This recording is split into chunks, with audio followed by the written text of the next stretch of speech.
Heart Church, amazing. Come on, beautiful. Let's have you.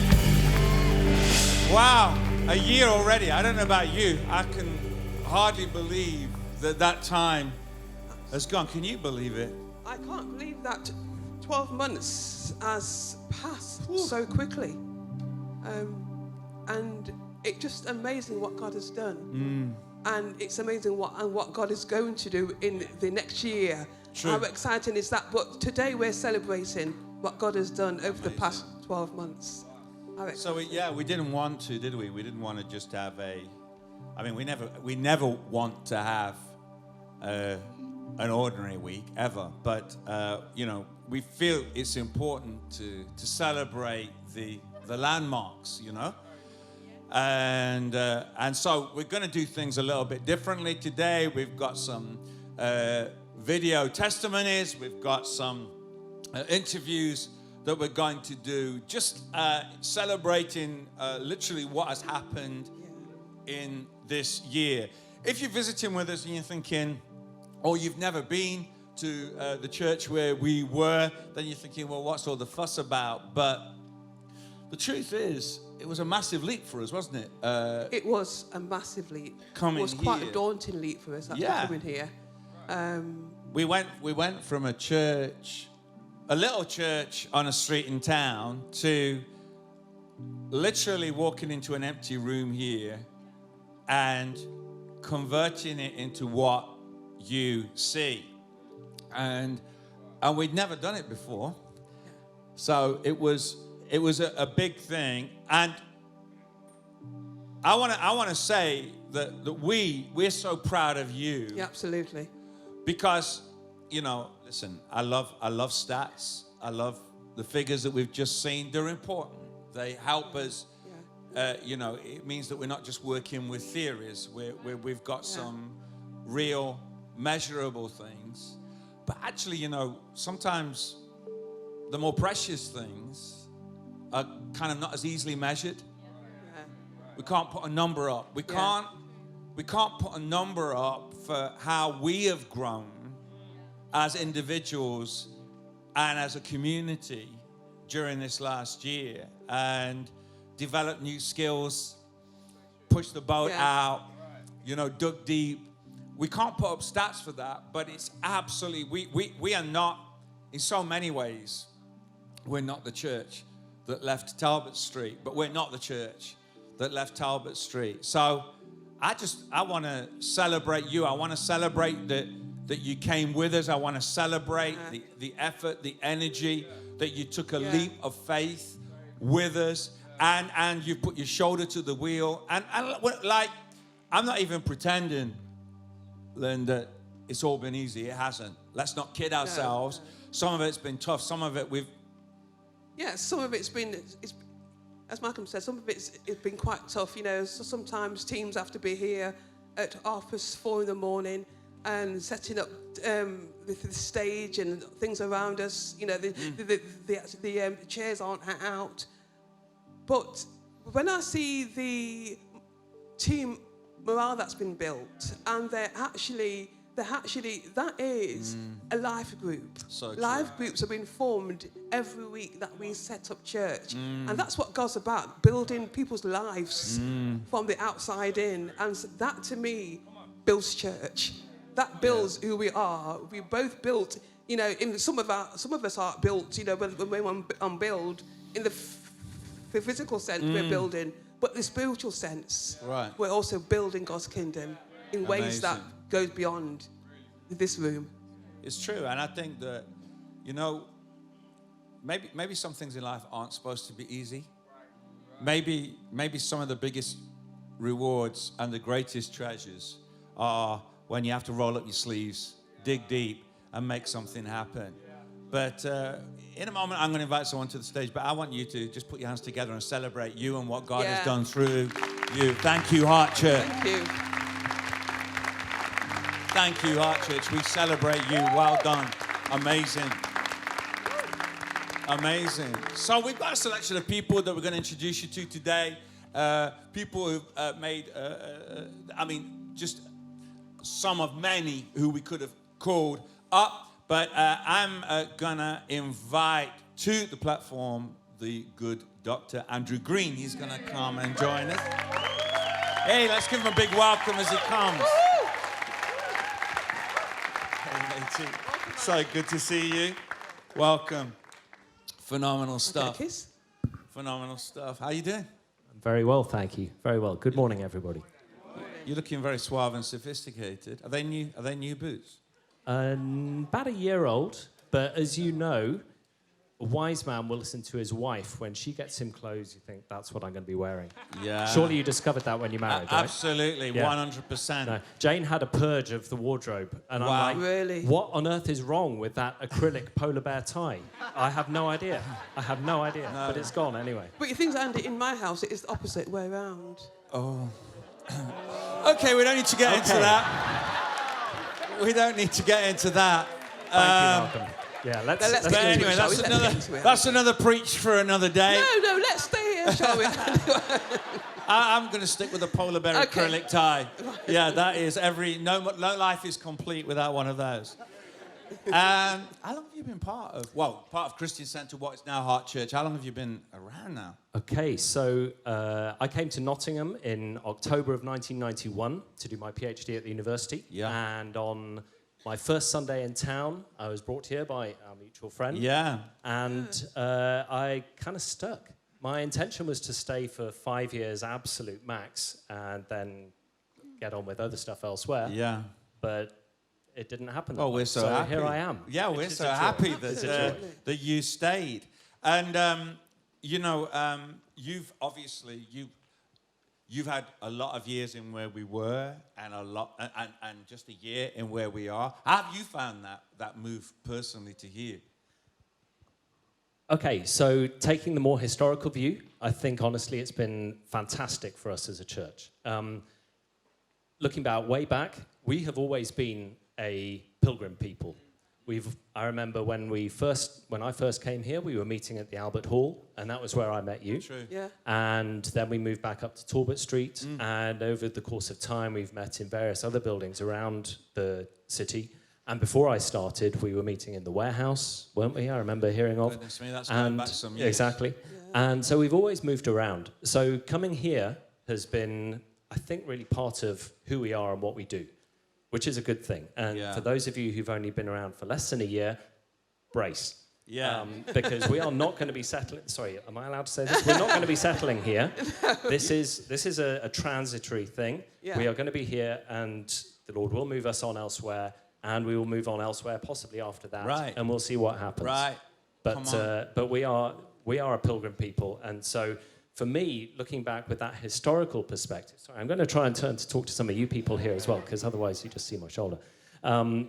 This is something which is very much part of our DNA. It's part of what we do. And it's vital that we get a good grasp of that, because it's what God is going to be doing for us. Come on. In terms of, so that's the kind of geographical, functional stuff. But in terms of what it's done for us as a people, there has been, okay, so I have the privilege of looking out, and just over the past 30 years, there has been a very significant demographic shift looking around here.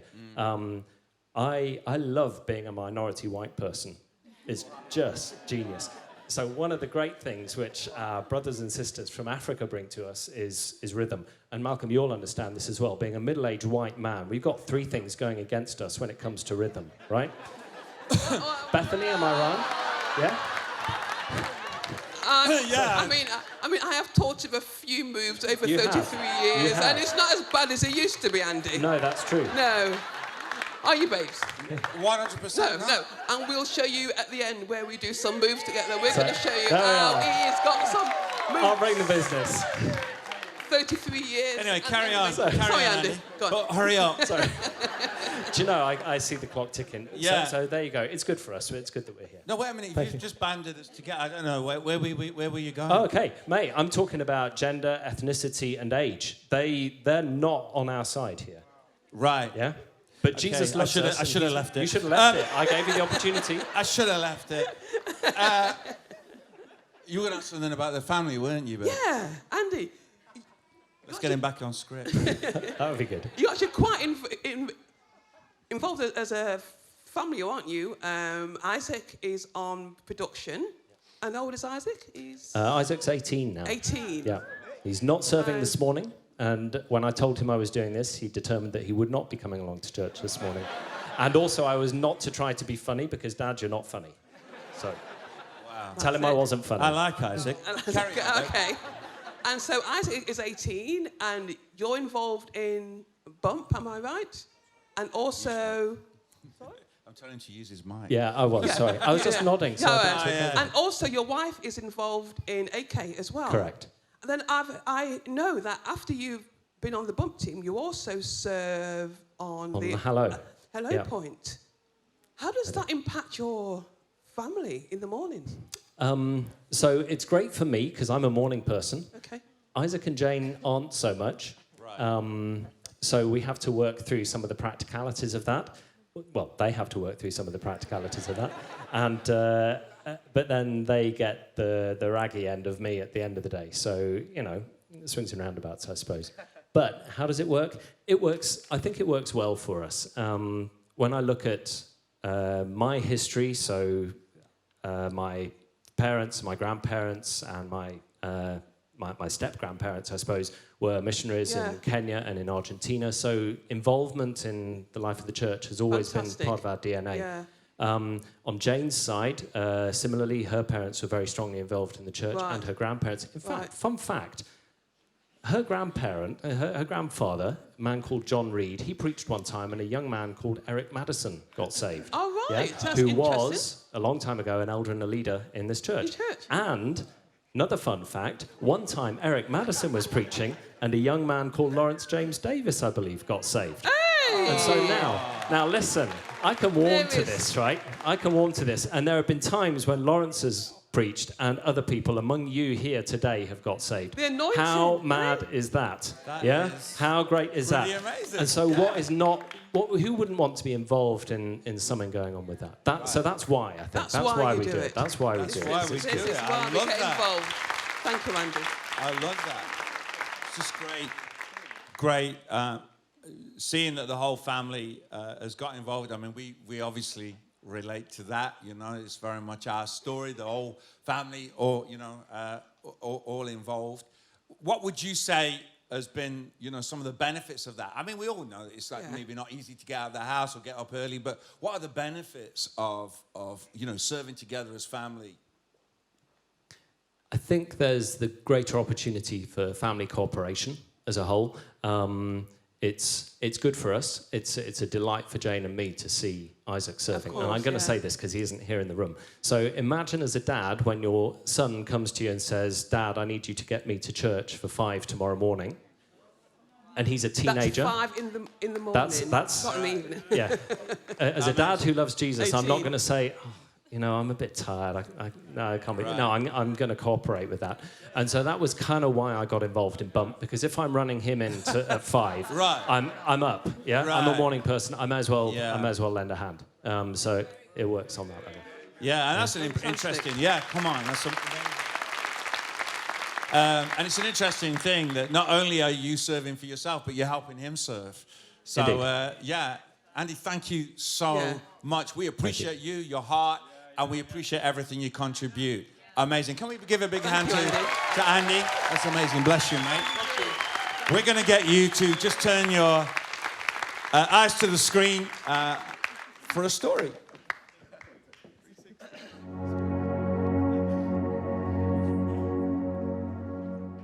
My name is Josefina. I'm 22 years old. I'm a Nottingham Trent studying criminology. I've been coming to Heart Church for past year, or nearly 2 now. When I was 14, I was on a house fire that was started by my stepmom, and in that my dad passed away, and I was end up in a hospital for nearly 2 years to recover. And with that, I lost my arm and both my legs in the fire, and I had to go through recovery. My sister, my elder sister Maiza, I have a lot of sisters. She's the one who first, we were Catholic because we're Portuguese. You are Catholic. So then she converted to Christianity, and then when I was 12, I converted as well to Christianity. And look at going to church, and then a year later, nearly 2 years later, we had the fire accident. And then it was like, I woke up 4 months later, like finding out that I got amputated, I was in a fire, and my dad has been buried already. So it was just waking up in a different world. I went to bed 14 years old with legs and waking up, trying to wake up for next day for school, and I woke up 4 months later. Everything has changed, every aspect of my life has changed. Like, the only thing I had was God. The only thing I knew that was certain of that can help me to get out of the situation or help me to get through the situation was God that I had. Because the first time when I woke up, I saw everyone. All my family members didn't see my dad, and then asking my sister what my dad was very hard. She went, my sister's dark-skinned black girl, she went pale as a ghost. And then, and that's when he hit me, so I started crying, and then something happened in that moment when I was crying. It's like someone got a piece of ice and put it like in between my head, and that went like straight through my body and just calmed me down. I can't explain it, I don't know what it was, but then he said that it was God, because that moment, it's like everything calmed down. I took a deep breath and I was like, okay, this is how life is now. All right, let's see what it got. So I just, for that moment on, I knew that God was there and he was gonna be there forever. So I had no other choice but to get better, so yeah. I go to church back home. So I was like moving to here to study, and I was like, I need to find a church because, you know, it feels home. All churches where home is. So I came looking around, and then one of my carers suggested, oh, there's a Christian center just up the street. By that time, you guys already changed your names to Heart Church. So we came. It was fun. First time was very diverse, which I liked, which was my main thing. It was like, I'm looking for a diverse church. That's not just one particular group of people. I wanted to say diverse, and that's what I saw in Heart Church. Pastor Malcolm was preaching about Daniel and Bendigo, and he was talking about how they went through fire and all that. And at that point, I was going through exam preparation, and I just found out my knee was not behaving as it's supposed to, and there was a lot of things in my mind that was just like, a point that I was like, I'm gonna quit uni, I had enough of this. But then I was like, I can't give up because I'm pro-education. I love education. So I was just like, probably because I'm just everything at once, that's why it's taking a toll on me. And he was preaching, and the whole time he was preaching, it was like he was talking to me. And I was like, and I could see like everything I went through was like coming, as he was speaking, it's like the image of it was passing through my head. And I was like, you might just call my name while you're at it. You might just call my name because you're talking about me. He didn't know about it. I never spoke about Pastor Malcolm before that. I never even like introduced myself because the church is so busy all the time. When you come to talk to him, he's surrounded by people. So it was like, when I meet him, I meet him. But that service, like, I was like, I definitely have to say that he was preaching about me. So I enforced him, I spoke to him. I was like, you were preaching about my life. And he just kept staring at me like, what? And he kept looking, then he noticed my scars and he was like, oh, okay. And he was like, what happened? And I was like, oh, I was in a fire and this happened and I'm just stressed. And he was like, it's okay, it's all right. I joined production. I've been working in production for, I'm gonna say about 3 months, probably, or could be more, I'm not sure. I decided to do that before the preach Pastor Malcolm did, because in my old church, I was one of the leaders for the youth and the children. So I believe like serving in church is a good thing. So when they were asking for people to join the BOM team or production team, I was like, oh, I want to serve in production team. But also because I'm in church, I want to give something back. And yeah, and people tend to look at you and be like, oh, just another person in a wheelchair. But no, actually I got brain. I'm actually most clever than most people, so. But yeah, don't underestimate me just because you see the way I look. It's the wrong move to make.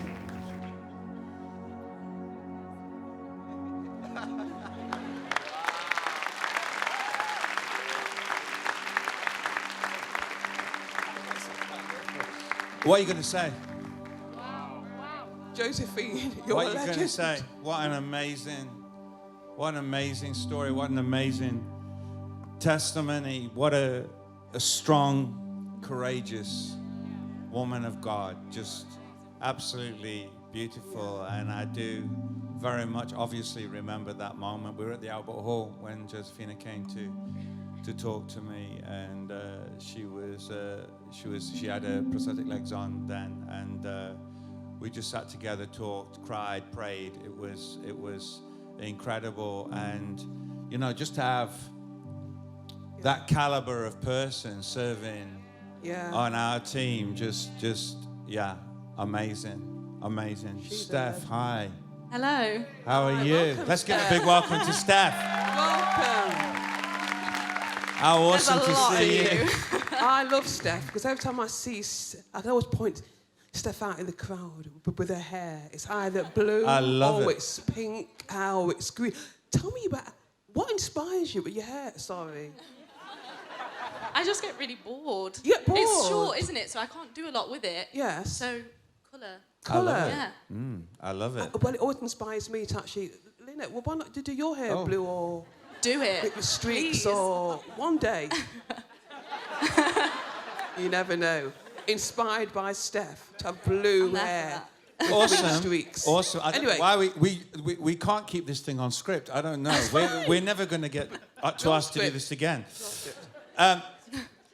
Steph, amazing. You've been here since, I think, like around 2017. Am I right? Yes. And obviously, you've got a story that's different to Josefina, but just as incredible in its own way.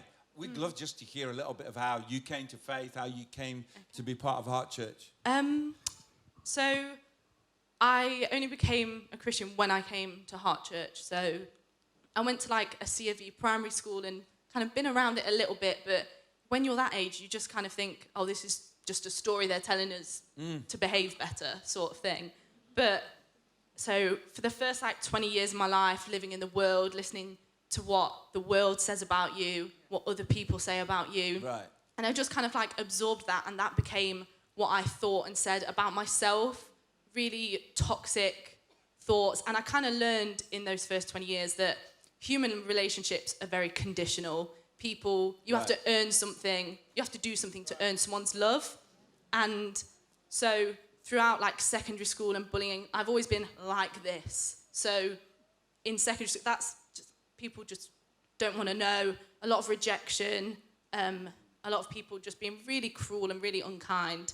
And throughout, from about 13, I suffered with depression, suicidal thoughts, attempted a couple of times. Wow. And the devil had just got it in my head that I was never going to be older than 18. Wow. That life was going to be so rubbish. Goodness. 18 was like my final year. Right. So when I got to 18, I was like, okay.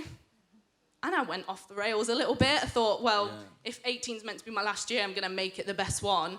But in the way the world tells you to celebrate, so 18, you go out a lot. Developed a kind of drugs and alcohol substance issues. It wasn't terrible, but it was bad. And then I was working in a gym in Sneinton, H3. I know quite a lot of people here go. Yeah. And one of the members, after many months of inviting me and me saying, no thanks, not for me, I kind of relinquished. He promised me a Nando's, so we went there. Come on. Came to church. Always a winner. Yeah. And then from...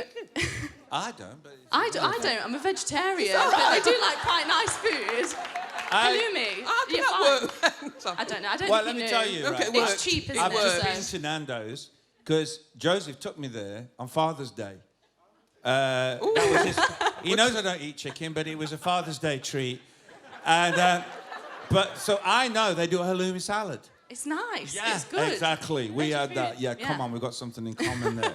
Anyway, So it was a guy called Danny Prance brought me to Heart Church in September. Pastor Wayne was preaching, but it was from the entrance on the door, Luke Craven and Joel Bagley. And the second I was there, they were like, oh, we're so happy to see you. They don't know who I am. They don't know what I'm up to. But from that second, I was like, oh, okay. So this is what family is meant to feel like. hey, come on. So I was kind of so overwhelmed. Sorry, Wayne, I wasn't really listening that much after like worship and It's all everything. right, it's all right, don't So overwhelmed. And I responded in my first service, and I've only missed one Sunday since then because there's nothing like being at church. There's nothing like it. And from September, it wasn't like from the second of responding, all my issues went away, life was perfect. Took a couple of months to kind of break down. I thought that addiction was my only thing to sort out, and that after that had happened, I'd be fine. But actually, it just opened up a whole world of like, no, this is what's going on in you. That's why you use those things or do those things. And it was, I just knew that that kind of hole in my heart was to be filled with God and with church and with his love. Fantastic. And I learned that unlike human relationships, his love for you is completely unconditional. Fantastic. You don't have to tick any boxes. You don't have to reach any level or Steph. whatever. He's going to meet you exactly where you are throughout every step of the journey. And from December 2017, I stopped taking anything. I haven't touched anything since then. Hey. So, Come on. and Phenomenal. it's just, life is amazing. I want to be alive, and I'm excited. What God can do in 2 years of my life, in a year of this church's life, what is he going to do in 10, 20, 30? So We love that. We love that. Steph, that's fantastic. It's amazing. So you've been involved in quite a few groups. Well, let's say groups. You've been involved in serving in young adults first, and then you perhaps were involved in Bump as well. Yeah. And now in Host. yeah, so it's actually my host team week Is this that week. right? Yeah. So Yeah, how does that awesome. impact your world? How does that impact you? Well, I started serving during the I See an Army series. So throughout City Site, I didn't serve, but then I didn't know where I would be of use, but I thought, I'm strong, so I'll serve on Bump. And I was actually here on the first AM Bump. I remember I arrived early, and it was just me and Lawrence and Matt Burrows, and we were like, where is everybody else? And we realised we were an hour early at like 3:30 AM. But it was sunny, so it was fine. And then I just ended up, I wanted to fill my time with productive things rather than, because otherwise I'd be sat at home bored with my own thoughts.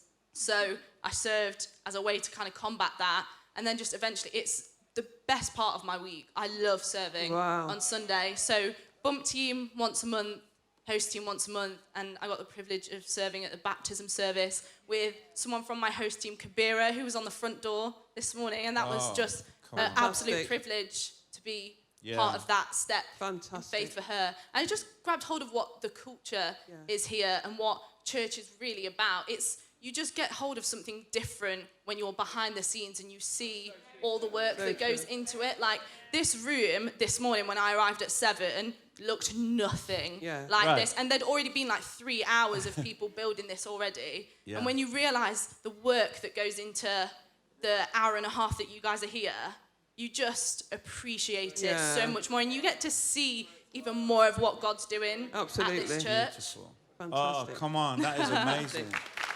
Amazing.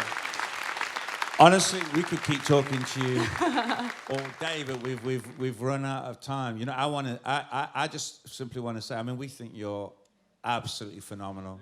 Thank you. We love your heart. Everything that you contribute, you're an absolute star. But I want to leave you with this thought, you know, because I believe it from the bottom of my heart. You have been rescued, but you're not just rescued. You're called. You're a woman who is called. There's a calling on your life, and God has got even greater things for you. Great. God bless you. Come on, give it up for Steph. Absolutely amazing. Wonderful stuff. We're going to get you to look at the screens. Bless you.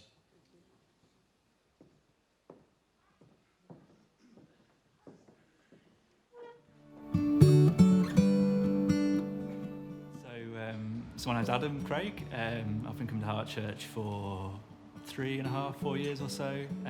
I work in the city as an accountant.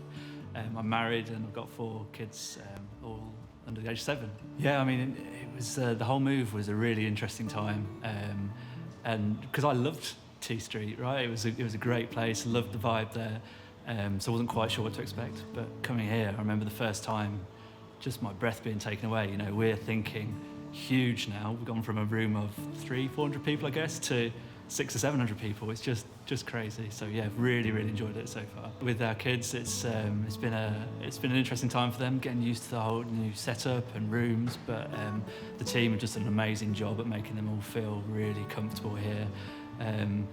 I love their studio that they get to go into. It's just crazy thinking that we put on such a great show for them and get them really passionate about coming to church. Kids get stoked about coming. So yeah, great job to all the Adventure Kids teams. So I joined Bump Team 6-7 months or so ago, and it was in response to a challenge that I guess Pastor Malcolm put out there for serving.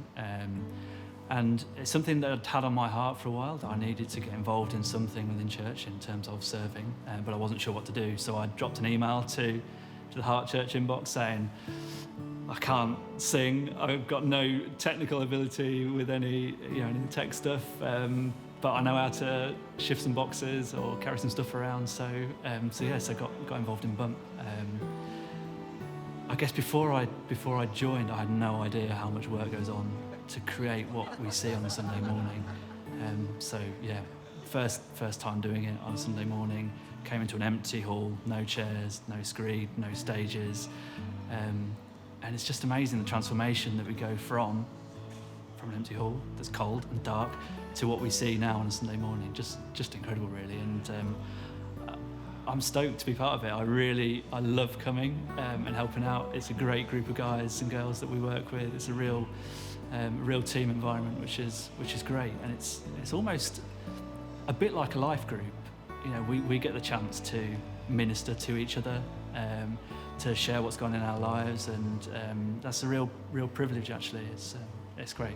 So yeah, so on Bump, I guess we're just a pretty small cog of the machine that is church that we're building each week. Like I said, we start from next to nothing here, and we create the Church of Jesus Christ that is continually taking ground. You know, we are. I'm just really excited to be part of church that is seeing people respond to the gospel each week. And I guess without Bump Team, some of that stuff couldn't happen. You know, we're here to put the chairs out, to build the stages, to create an environment here that helps with that, and that's something I'm really excited about. Hey, wow.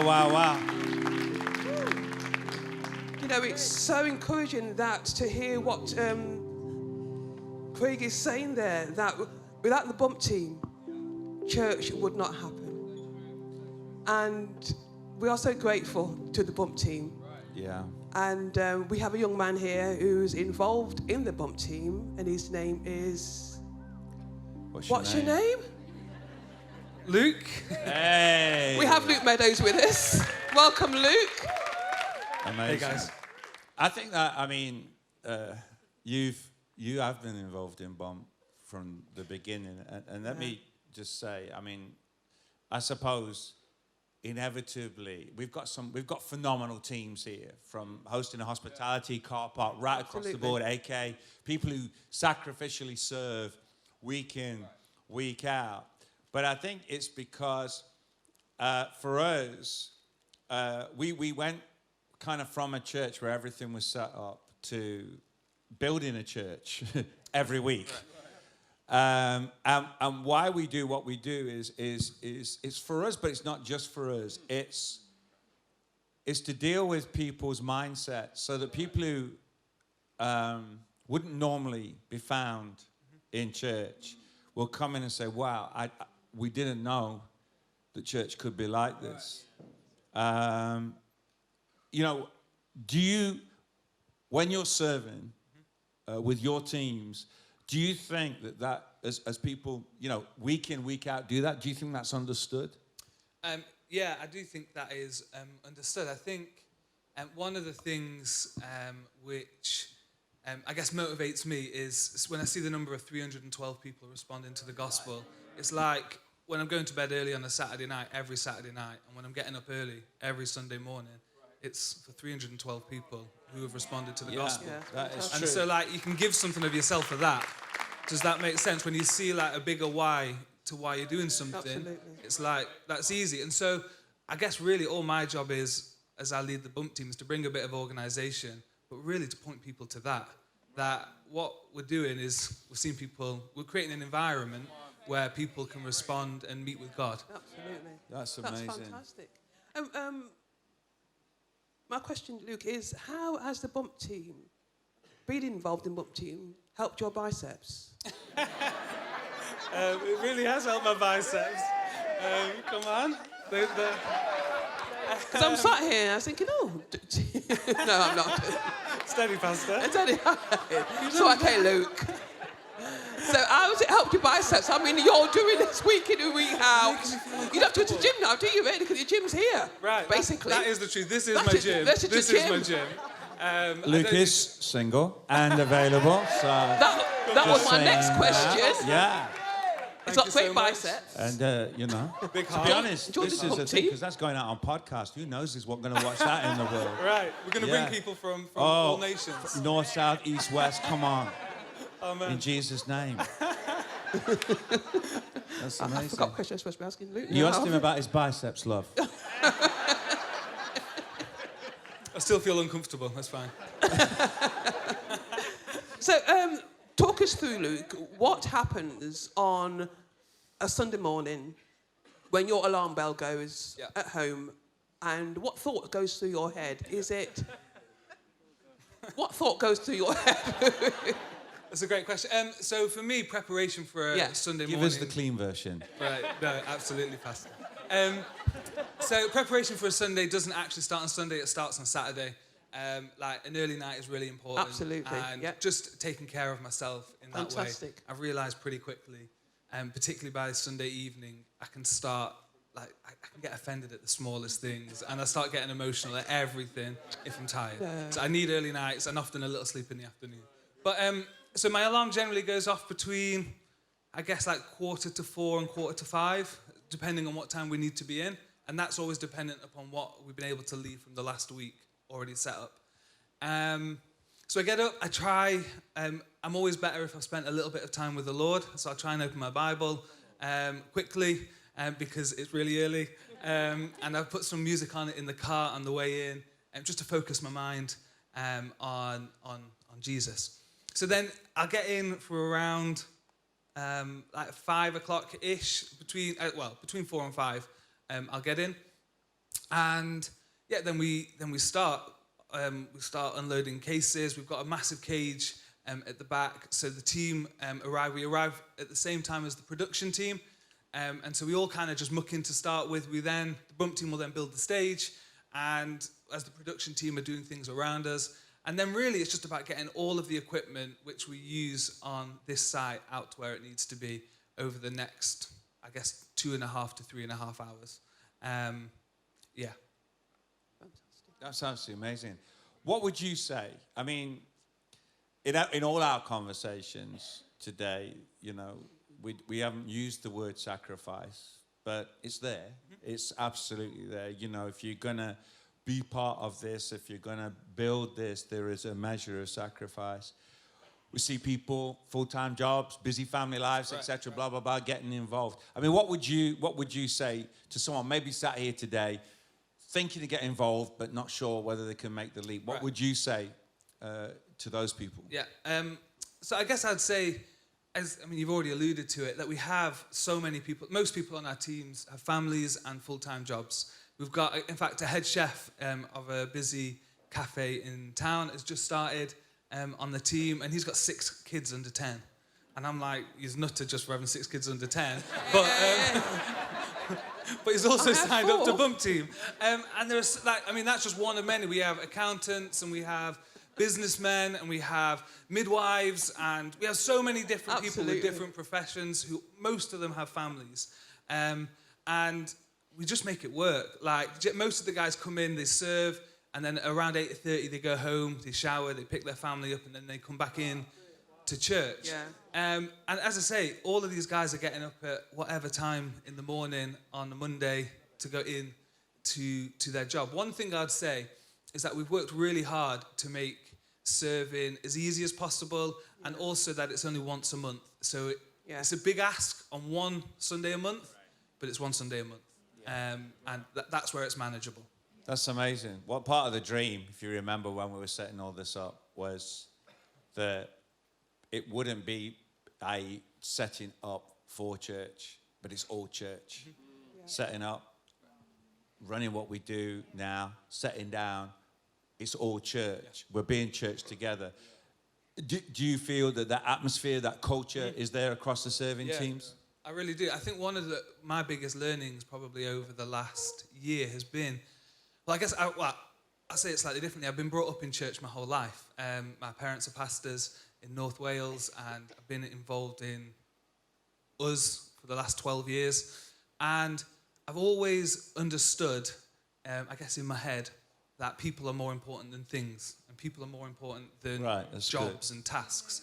And I think over the last year, I've really seen us lean into that people are more important than anything else. Like, we've got screens which are worth X amount, and like all of this stuff which is worth loads of money, but people are way more precious than all of that. And I feel like that is kind of permeated through not just the Bump team, but all of our teams, that people are like the real prize in what we do. That's absolutely amazing. Luke, thank you.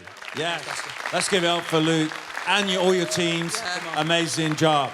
Wonderful stuff. So much. Come on, we're going to get you to turn your eyes to the screen one more time. Thank you.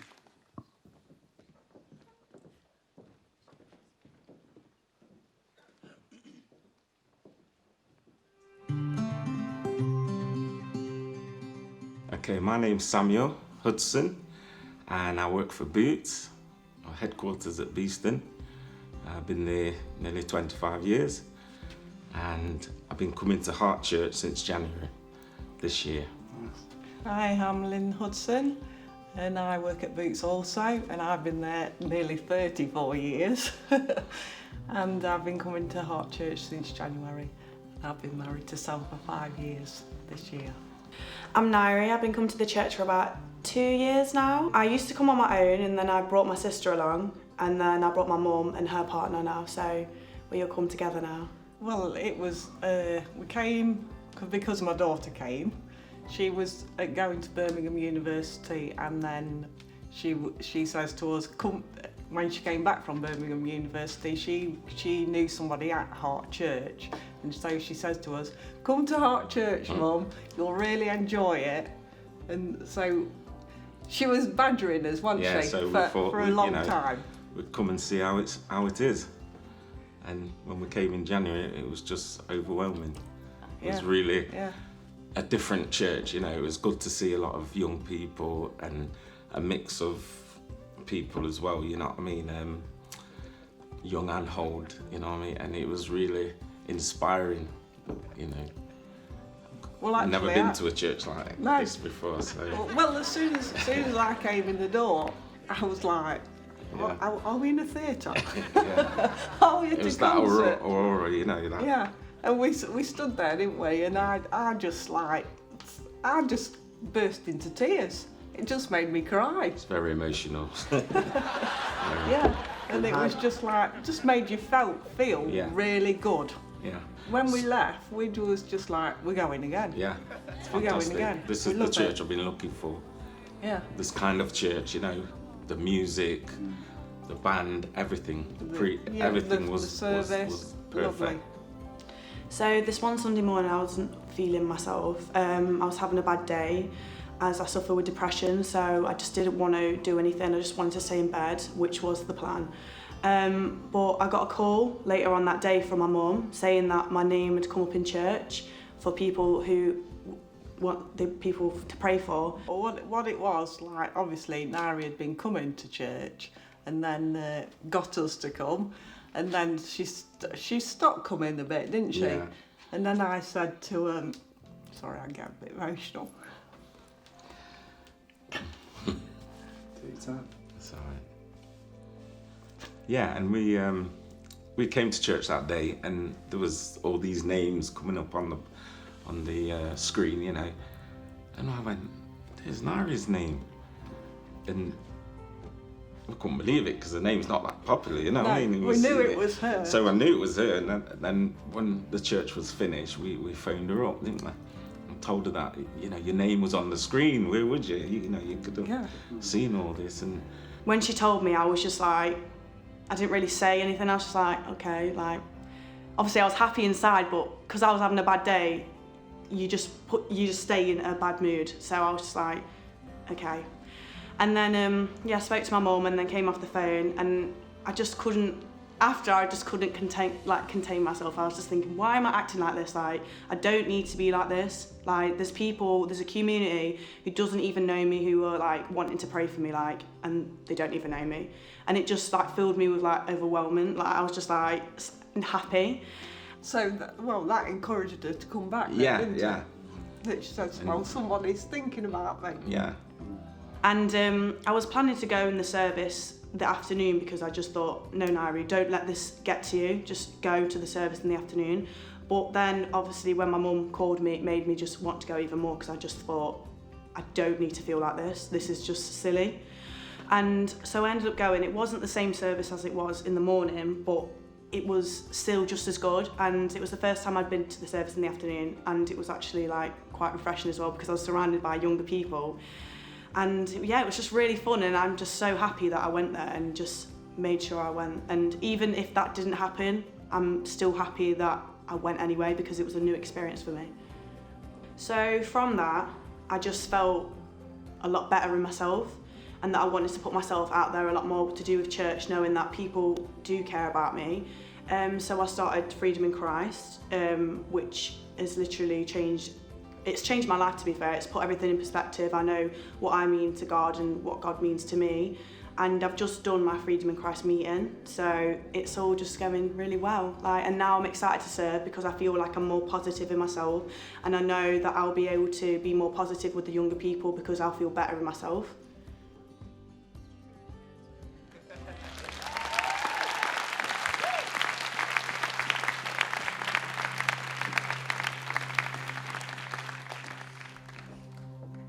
I mean, how can you not be thrilled with all those stories? And I was thinking that